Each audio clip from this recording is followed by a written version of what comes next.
that aside, this presentation is really about what the region has outside of CCE, outside of USDA, what we have to help people. If you do have a new idea to brand a new product, or you want to launch a new business model, you want to try that subscription model for specialty cheeses, what do you do? Like, who do you go to?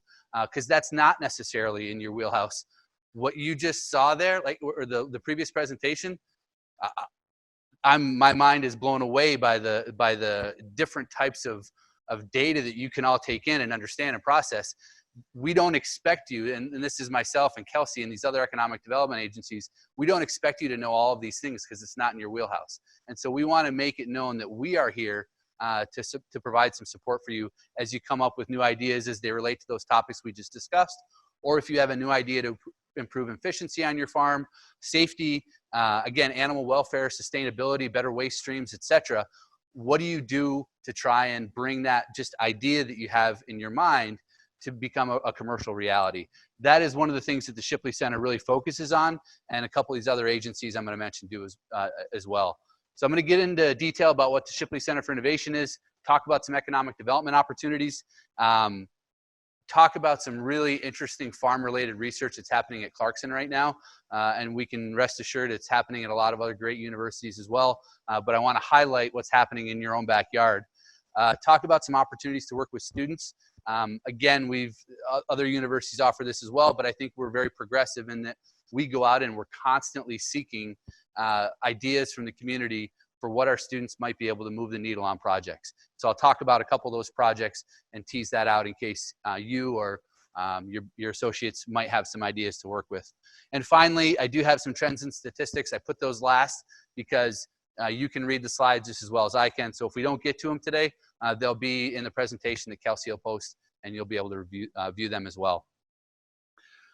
So the Shipley Center for Innovation was started in 2010, and it was initially focused entirely on Clarkson University. It was an internal deal. We were there to provide support for students, faculty, staff, and alumni only, and that was the focus. We provided it in these areas. So ignition grants, small grants that help maybe put a website together or put what we call wireframes together that tell the story of what an app might look like. Maybe we buy some parts to build a prototype. So it's nothing huge, not huge money, but for people that are don't have thousands and thousands in your bank account, if you can get somebody to throw you $1,500 to throw together a website, that's helpful. And we still provide that service today. Consultation and mentorship, again, we don't expect everyone to be experts in the area of business and entrepreneurship and innovation. We want to provide some of that general business consultation to people. Yes, please.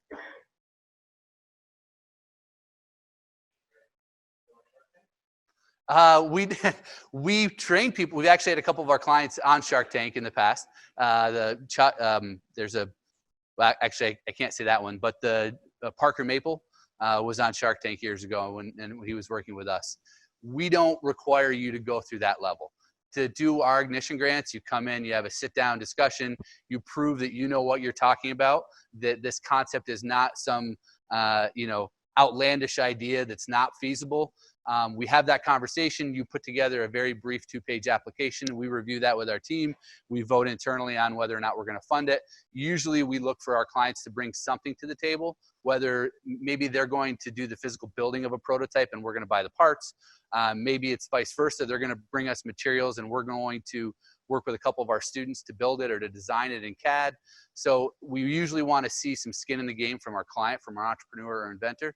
But beyond that, it's a very simple, low stress prospect. So nothing like sitting in front of Mark Cuban or anything. Company formation, this is really just LLC formation. We want to make sure that our clients are protected from liability in case there's an issue with their business. Somebody uses their prototype and pokes an eye out. We want to make sure that they don't lose their house and their family and everything else as a result of that. So we do that. It also gives companies a little more legitimacy as they're going out there talking to other people. Prototyping assistance, I mentioned that. Whether it's with our machine shop that's on campus, whether we outsource it to one of the local machine shops we work with, we can 3D print in-house. We can have students work on CAD. So we help people that might not have those prototyping skills build the actual prototype. Connection to subject matter experts. That network is not just our campus. If I had a farmer come to me, you know, one of the first things I might ask them is, have they talked to the CCE team?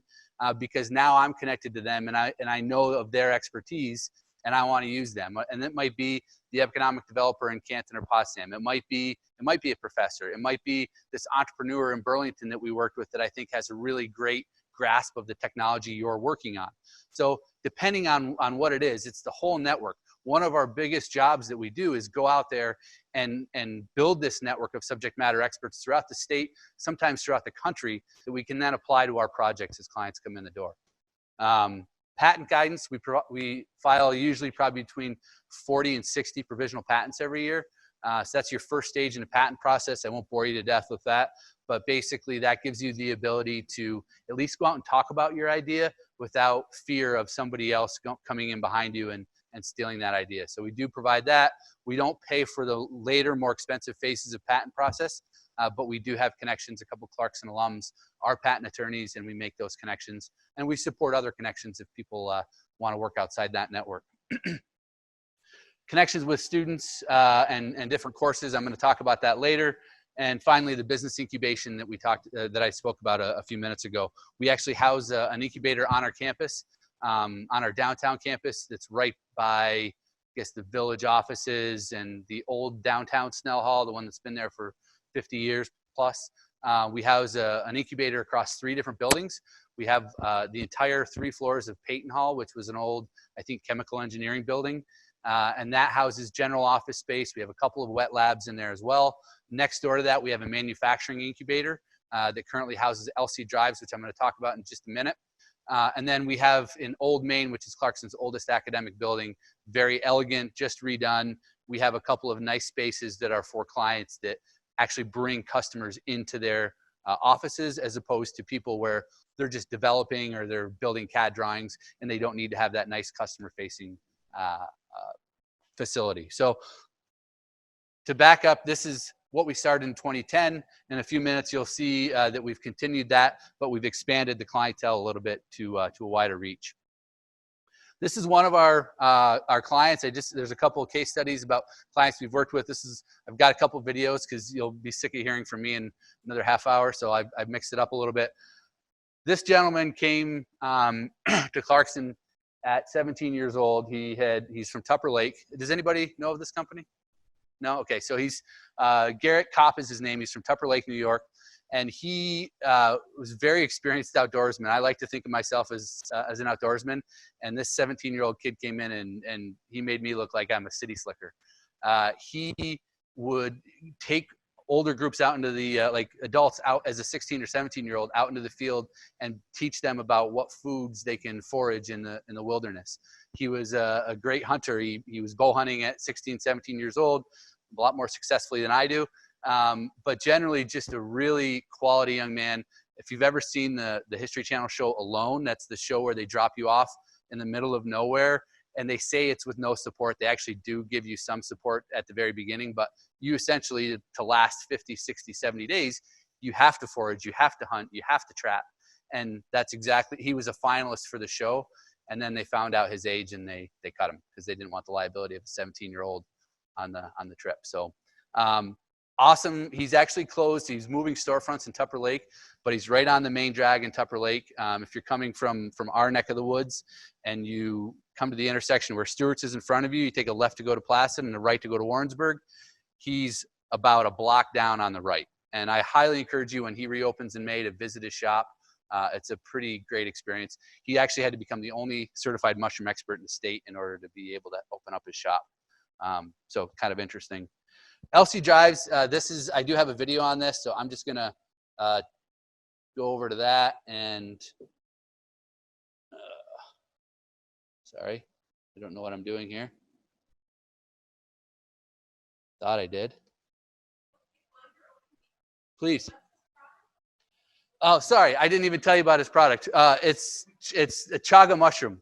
So he goes out there and this chaga mushroom is a parasitic mushroom that is all over a lot of trees, but the tree it's most prevalent on is birch trees. And what it does, well, like most mushrooms, I think it sucks all the nutrients out of it and it concentrates it in this mushroom. So then you take the mushroom, you grind it down, and you can make tea out of it. And so you have to steep it in much hotter water than you would steep like a green tea. But it has, I forget, like 40 times the antioxidant level as blueberries, which are like the antioxidant king. It also has some unverified medicinal characteristics. They say that it's anti-cancer and a few other really interesting medicinal applications.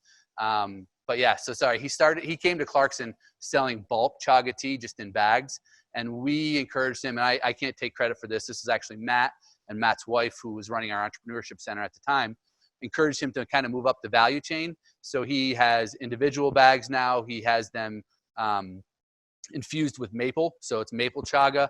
He's built out beauty products, lotions, soaps, lip balms, and he's now expanded into reishi mushrooms, tinctures, and a couple of other things. So, but it started with this chaga mushroom that his grandmother introduced. He's got some great videos online, but I had to kind of pick and choose which videos because otherwise I'd just give you an hour of videos. Sorry, Birch Boys chaga tea.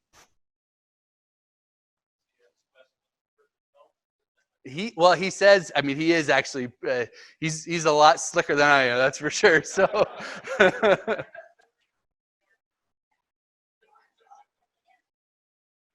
Yeah, no, he really is. He's such an interesting guy.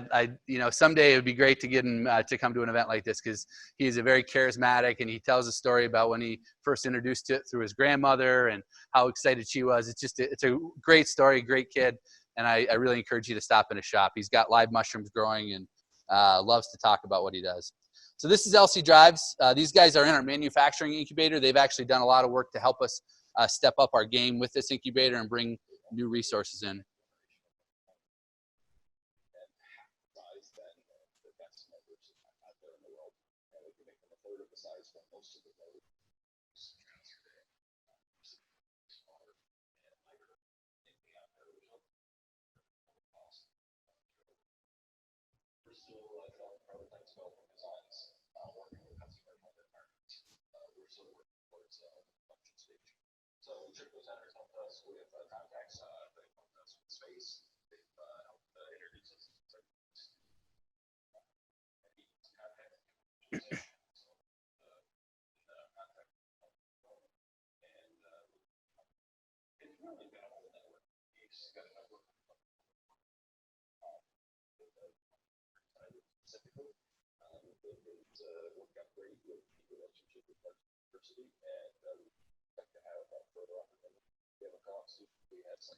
I don't want to take too much time on it.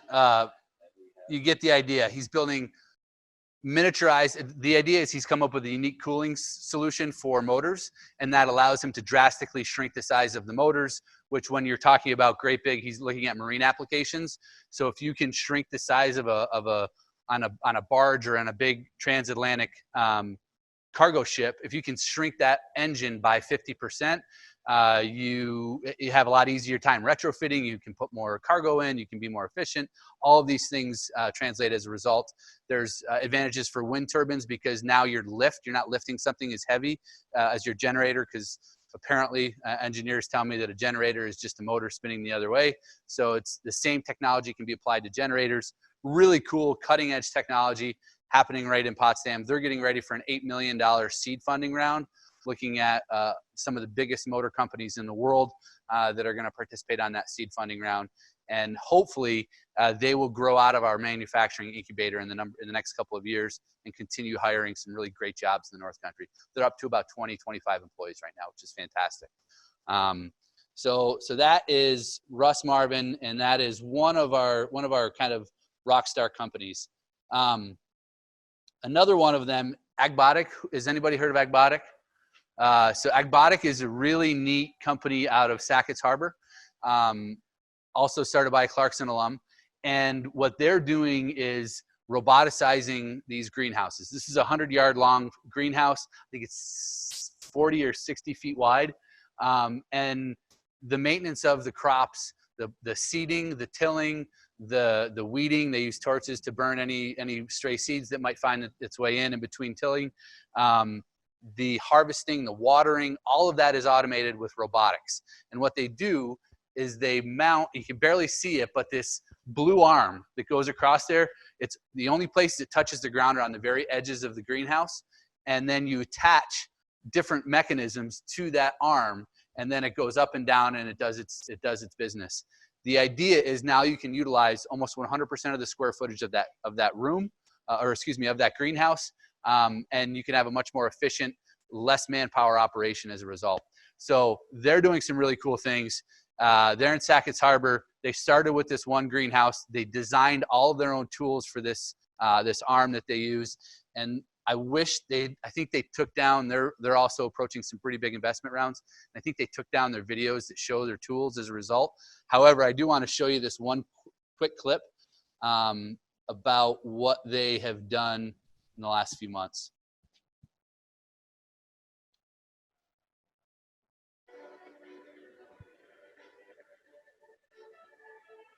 So they went from, this was their first greenhouse, and they've now added 6. They're in Wegmans, they're in Whole Foods. They sell to a lot of specialty restaurants in the city who can really push. We're talking about this message again, the branding, the target market. They can go to people. We have, our climate is completely controlled. We grow in soil. It's not aquaponics, it's not aeroponics, it's traditional in soil growth. There's no pesticides as a result. There's not cross-contamination from other adjacent fields because they're enclosed. So they can take that message, that branding message, and they're just crushing it in terms of the customers that they've targeted as a result of it. So they're right down at Sackett's Harbor, and initially their model was to sell the greenhouses, so that if farmers wanted to put one of these in their place, they would come up, they'd sell the tooling, they'd do the training, they'd build the thing. They've since realized that the brand that they've built for their produce is so strong that they actually want to continue building greenhouses and be a produce seller, not a greenhouse builder. That said, I don't think they're completely close to that. So if there are people that would like to pursue an opportunity like that with them or want to learn, we're here to help make some connections to them. The other company I want to tell you about has nothing to do with agriculture or motors or anything else, but it's the coolest video I found from one of our past clients. So I just wanted to show that one. This guy dropped out. He's an aeronautical engineer who came up with an awesome idea.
I thought that was the one actually where they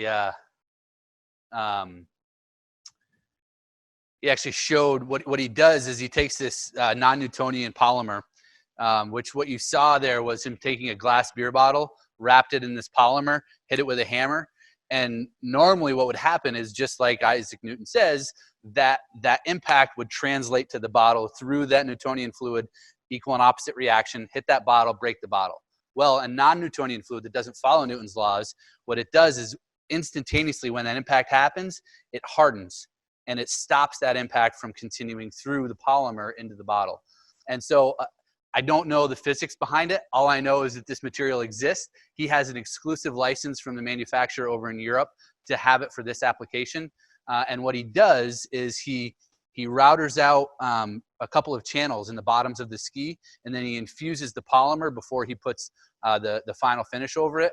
And that polymer, and again, I don't know exactly what's behind it to make it do it. It changes so that if you start in beautiful powder snow at the top of a helicopter drop ski run, your skis might react a certain way based on the surface that they're in. However, when you get halfway down and you start joining those trails that hundreds and thousands of people are gone over, and now you've got icy conditions, the reaction, the ski actually reacts to that new snow condition, that ice condition, and changes the way that it provides that dampening ability. And so he figured this out in our incubator at Clarkson. He built a ski press. He built his first couple of models there. And then he decided that he had something big, and he left, and now he sells these things for about $1,300 a pair out of Burlington. So those are, I mean, let's be clear, these are our rock stars. I didn't bring to you the crappy ideas that have failed. We've met with hundreds of people, hundreds and hundreds of people. We've got some great ideas. We didn't make Cyrus. Cyrus came and was at Clarkson for a year. We still work with him from time to time, but he's a rock star. And the reason he's there is because he did that. We provided a little bit of tweaks here and there. Russ Marvin would have gone on to tell you before I cut it off, LC Drives, that he didn't need to come to us for business or mentorship or business consultation or mentorship. He'd been there, done that. He knows more than I do about that. But where he needed us was connections. So regional connections to funding agencies, to seed funding, to alumni that might be able to help. And actually one of our alumni is leading the seed round. He's a vice president for one of the Coke Industries innovation sectors, and he came in on an alumni weekend tour, toured the space, and that has now evolved into a multi-million-dollar potential for investment. So it's a wide range of things that people come to Shipley for. It's everything from that 18-year-old or 17-year-old student, I don't know what to do with this, but people seem to like my product, to I got a great product, I know what I'm doing from a business perspective and technology, but I need your connections. It's anything in between those that we're happy to help with, and that we do help people on a regular basis with. So, okay, sorry, my screen shows one thing and that shows another, but hopefully we'll be good here. So that's AGBOTIK. That's Cyrus in Renown. That was when he won the #1 ski design in the world. I believe that was 2016. He beat out Burton. Shifting gears, economic development opportunities. All these groups up here that you see have some play in economic development. And there are two really familiar ones that I'm sure you see up there. One of them is sitting in the back of the room, and USDA is another one that you know more about what these two organizations do than I do. And so I'm not gonna be here talking about what these two organizations do. However, I wanna talk about what these other organizations do that maybe you aren't familiar with or your clients aren't familiar with. I told you might see this slide again. What we've been able to do with this partnership with New York State through the Innovation Hotspot program and Incubator program is we've been able to take that Shipley model that started in 2010 and was internally focused, and now we're able to offer those same services to the entire North Country region. So as you may know, the governor has divided the state into 10 economic development zones, the North Country region being one of them, and there is a hotspot in each one of those 10 economic development zones. And in a lot of them, there are also multiple incubators in those zones. Of course, given the rural nature of ours, we are the only certified incubator, and so therefore we are the hotspot as well. As more incubators come online in our region, hopefully there will be other competitors for the hotspot designation. The hotspot is meant to coordinate entrepreneurial and innovation efforts in the region that they're designated for. So why is Clarkson here? Why do we care about economic development? Well, part of it is that we are mandated to do this through this grant, this Innovation Hotspot grant. So we provide workshops, and we're much more involved in economic development as a result of that grant. We come here, we do this. We do other regional workshops as well, where we're targeting entrepreneurs working on their Shark Tank pitch so that when they go in front of investors, they're prepared. And we do other activities that, again, service the entire region. And so that's really the other reason that I think is critically important, and it's been really great to hear our president talk about this a lot, our President Collins at Clarkson, is that the term he uses, or the phrase he uses, is all ships rise with the tide. And I couldn't agree more. As somebody who's born and raised in Potsdam, I can see that as we bring in a company like LC Drives and we're hiring our students and we're keeping engineering jobs here in the North Country, it changes the dynamic of our communities. It increases our property values. It provides more people to be volunteers and to serve on organizational boards and everything else. And those are just small examples of it. But as we improve our economy, regardless of this grant, as we improve our economy, Clarkson wants to be part of that, because we want our streets to look beautiful. We want our homes to look nice, so that when prospective students come to the region, they see a vibrant, economically sustainable region that they want to live in for 4 or 5 or 6 years, and maybe set up shop in afterwards. And so that's why I'm here. That's why Matt was here last year. We do have a stake for multiple reasons in the economic vitality of the region. FewSub is the first organization I want to draw attention to. Just checking my time, realizing I got to start talking quicker here. FewSub is an organization. They're part of New York State Empire State Development. They're segmented further under the technology sector of ESD, but their job is to basically help manufacturers. And so they help find manufacturing solutions. Maybe you need a certain raw material you can't find, you reach out to FewSub. They'll use their manufacturing network to try to find that. Maybe you have a waste material that could be used in manufacturing for somebody else. How do I get rid of this to somebody else? Maybe you have an idea to utilize a different process or a different piece of equipment for something you're doing. How do you get that equipment? How do I talk to somebody that operates this equipment? These guys are the experts from a state perspective on manufacturing, and you are manufacturers at the end of the day for a lot of your products. And so this is a great organization. I highly encourage you, you'll see one more plug for this, to get on their mailing list, because they'll tell you about some really wonderful opportunities to participate in webinars, to apply for grants and everything else. One of the programs they offer, it's a fairly new one, is this Innovation Incentive Prize, and it's specifically targeted to food, beverage, and ag technologies. And so it's up to a $10,000 grant, and these types of areas. So precision agriculture and crop management, food waste diversion, value-added food processing, and then it gets into the use of technology in food, beverage, and ag settings. And so if you had an idea to bring a new piece of technology or try a new process on your farm or a client's farm, or collaboratively a group of farms wanted to buy a piece of equipment that might service multiple manufacturers, especially if it's really on an innovation, it doesn't need to be cutting edge technology, maybe just a new application of an existing technology. But if you're innovating especially, they want to hear about it. They want to help out with funding if possible. This is just some eligibility requirements for that program I just showed you.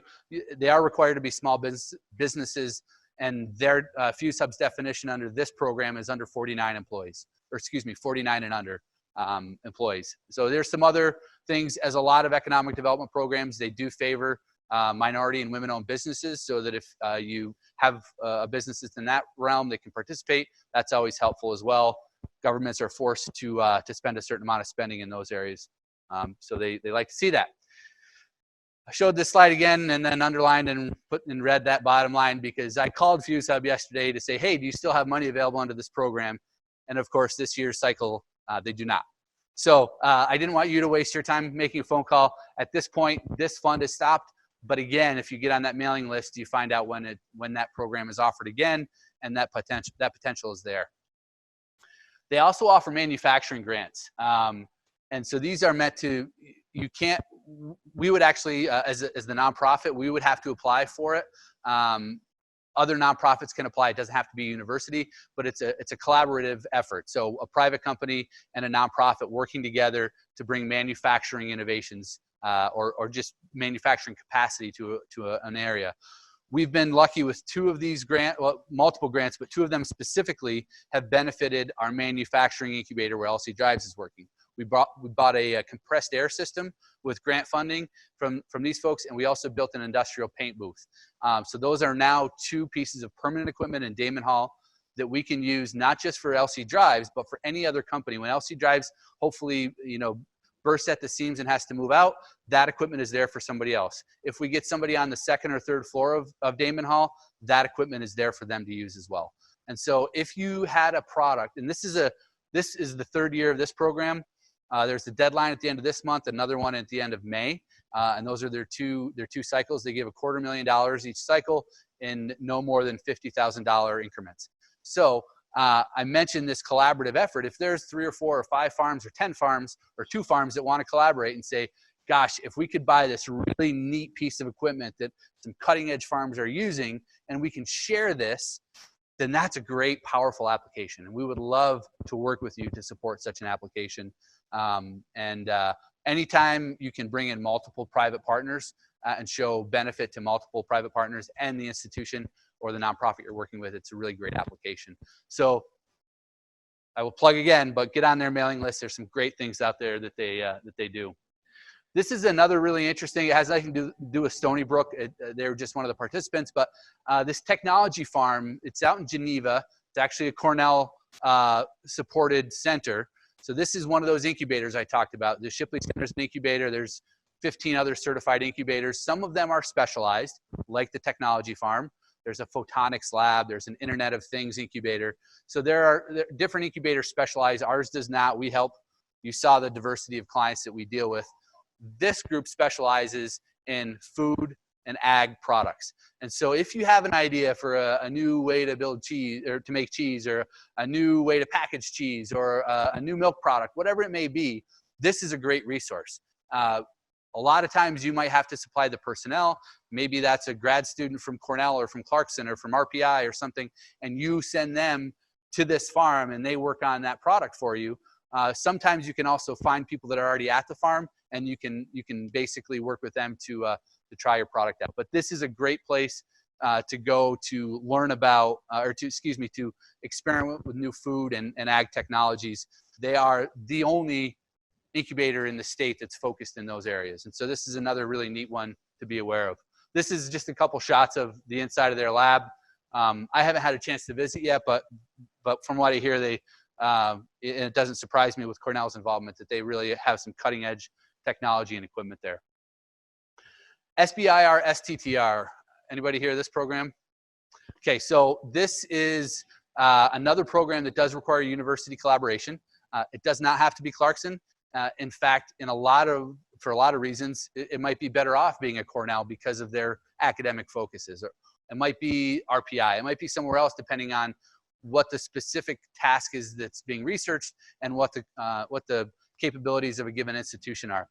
For this one, it does need to be research institutions. So as much as I would love to send business to SUNY Morrisville and Cobleskill, I don't believe that those are the type of research institution that SBIRSTTR works with.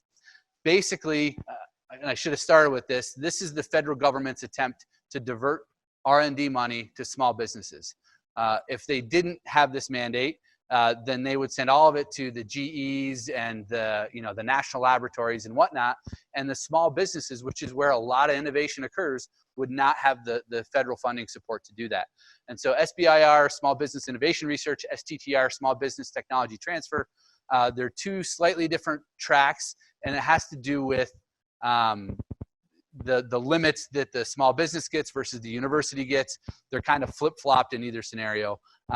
The important thing to know here is that if there are, and here's a couple sample projects of, this video will be on there. You can go back and check it out sometime. I don't want to waste time showing it, but these are the types of example projects.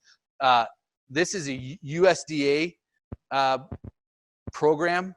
I told you I wouldn't mention USDA programs, but this is one that I didn't think many people would be aware of.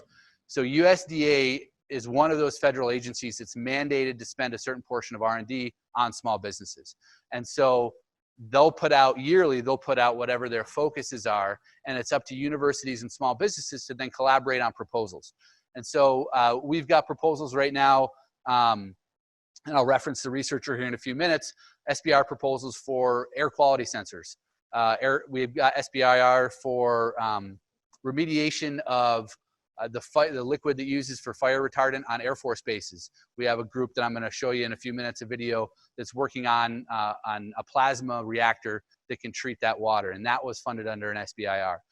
If you have a project, or in your industry groups, there's a need, and you see an opportunity for 3 or 4 or 10 or 2 farms to collaborate in the North Country with one of our researchers, or again, a Cornell, an RPI, or whoever else, UB, then let me know, and I'm happy to make connections to other places or look on their websites and find out as well. But we're talking big money. It was in the video, the phase 1 SBIR is $250,000. The phase 2 SBIR, so a phase 1 is meant to prove a concept. So I think that this new piece of equipment can reduce our greenhouse gas emissions by X percentage. Just throwing some random idea out there. $250,000 to build a proof of concept that can show whether or not your concept can actually work. The next phase, the $1 million, up to $1 million, is meant to then, how do I commercialize? How do I build this in scale? How do I build a market for it? But it's $1 million. And then there's another phase 3, that is an undisclosed, they don't target a certain amount of money, but I've heard of phase 3 SBIRs in the millions. And so this is really a great path to go. It's not something, we don't get 10 SBIRs a year at Clarkson, and neither does any of these other institutions. So it's not like every idea is going to be eligible for this, but there might be some, and we want to be there for you to help you support, whether it's us or Cornell. We'll make the connections. We just want, again, our goal is to see some great economic development activity in our region. And so whoever accomplishes that, we're not partial to it. We'd love to be part of it, but we just want to see it happen.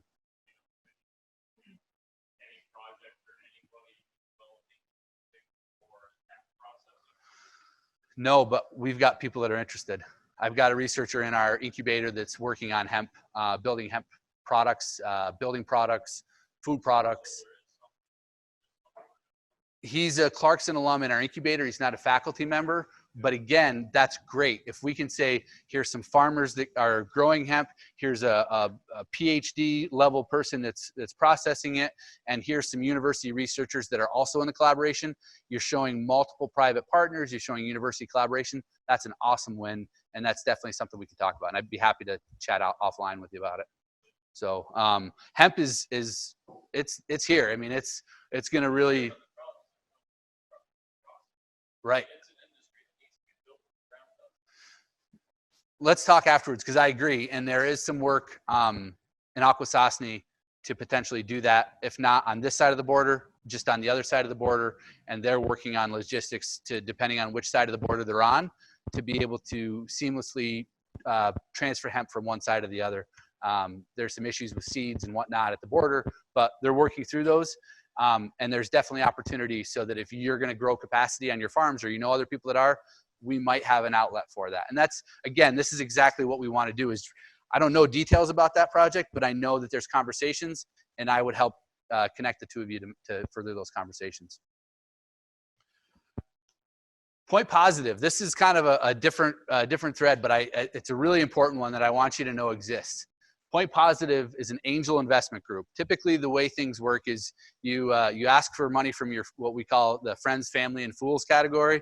So that's, I asked grandma for her, part of her retirement savings to invest in my new product. And once I exhaust those and I need more money, this is a lot of times the next place you go is angel investment groups.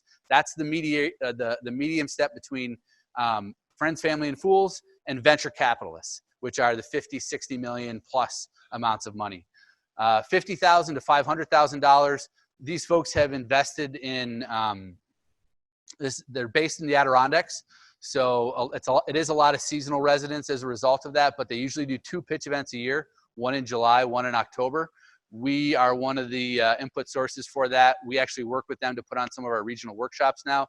This is a Shark Tank type presentation.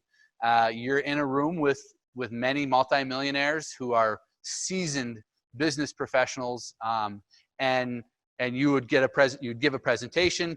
The folks at Point Positive, the administrator, and Shipley and other people can help you prepare for that, prepare for the questions, and then they make determinations, and they usually invest on individual levels where they're, 3 or 4 of them might decide to contribute $25,000 to a project. Maybe one throws in 50. We have Chagati was invested by these folks. LC Drives has I believe $250,000. They have a $250,000 investment in LC Drives. There's a couple other local companies they have, and then there's a few others. There's one in Ogdensburg that they're considering right now, and again, one of these other projects I'll show you in a minute they're considering as well. So we're again a good conduit for this. If you want to do something on your farm that's going to increase employment, that's going to increase sustainability, efficiency, profitability, and you need $250,000 and you're willing to give up some ownership of that, because they do take equity. This isn't obviously a charitable deal. It's not a grant. They do take equity in exchange for their investment, but it's fair. It's a fair amount of equity. And there would be, you know, a little bit more logistics with it if it was an existing farm, because we don't want to own your farm. We just want to own the technology. Those details can be sorted out. The important takeaway is, if you have an idea to grow jobs, to create a new type of product or process on your farm, and you need some capital infusion to do that, and you want to take advantage of some really quality business expertise, and these guys have networks that are just unbelievable. Their networks are global. Mine's regional and growing to be statewide, but you tap into these guys at Point and women at Point Positive, and it opens up doors that are just unbelievable. So please keep this in mind, and we'd be happy to connect you with the administrator. They're based right out of Saranac Lake, and it's a great, great organization. Lastly, I'll just throw this up there. Empire State Development oversees all aspects of economic development in New York State.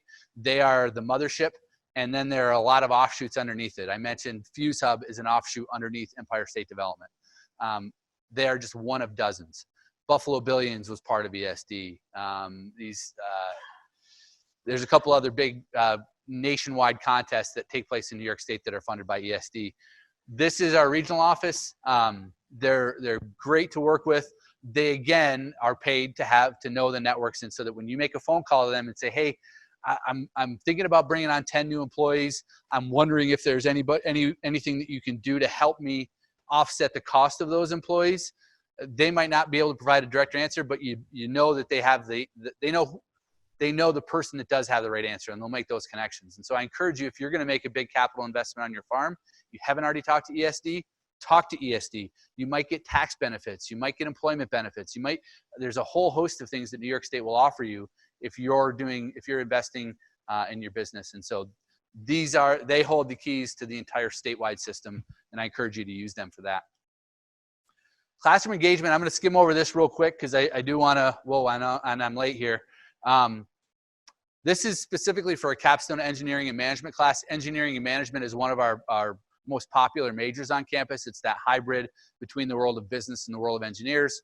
And it's actually been, some of our most successful alums have come from this program.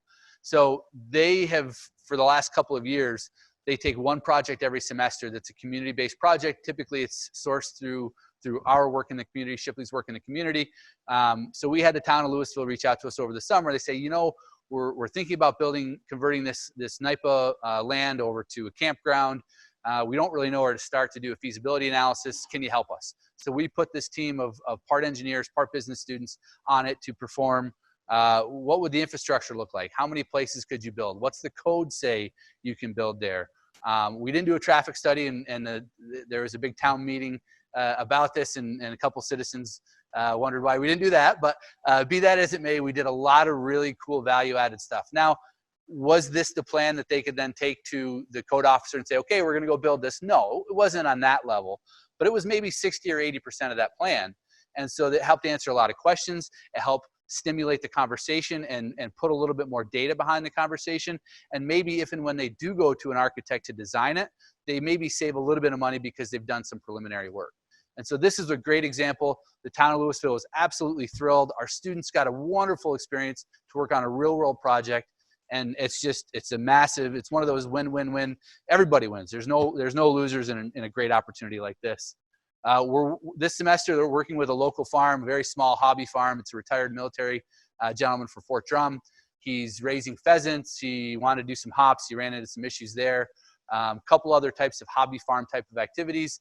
He wanted to slaughter them in the North Country. There's no slaughter facility in the North Country for pheasants. And apparently there's an issue with transporting them long distances. They tense up, you got tough meat, it's not nearly as marketable. And so he wanted to build a slaughtering facility. Again, this class is doing code review. They're designing the logistics of how the birds would move through the processing line. They're going out to field trips and seeing other processing facilities and trying to then make recommendations to this local farmer as to how he builds his facility and business model. Really cool stuff. We'd love to partner with farms more often to do these win-win projects.